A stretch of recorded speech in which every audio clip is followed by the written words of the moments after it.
Death visits Aleppo every day now. Residents in the east barely able to catch their breath between Syrian government bombs that have been falling since Tuesday. Western Aleppo too is suffering. Shells fired out of the rebel-held enclaves into government-controlled territory, finding their targets amongst the most vulnerable. This school was hit today, killing 8 children, according to Syrian state television. All this a week after Syria's government warned rebels in East Aleppo to accept what it said would be safe passage across front lines like this one or face a major attack.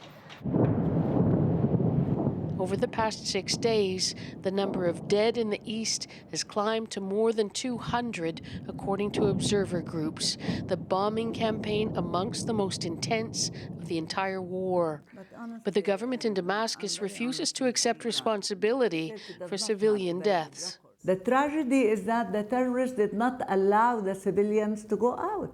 And you saw that the UN, Russia and Syria and all world powers reached a truce.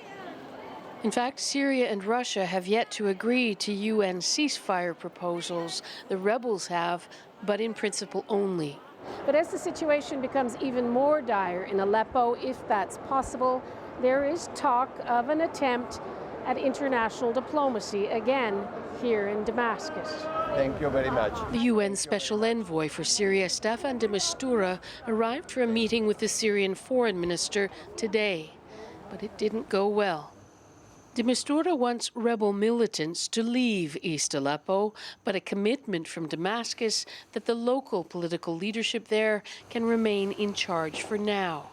No deal, and there are now fears that events on the ground will simply overtake a diplomatic process that has repeatedly failed. Fear is that there may be, instead of a humanitarian or a political initiative, an acceleration of military activities. And not just in Aleppo. On the surface, life in Damascus looks relatively normal. But there were airstrikes against rebel-held areas in the suburbs just today, still a hotbed. A reminder that while the war might burn particularly bright in Aleppo just now, it is a conflict that visits the entire country. Margaret Evans, CBC News, Damascus.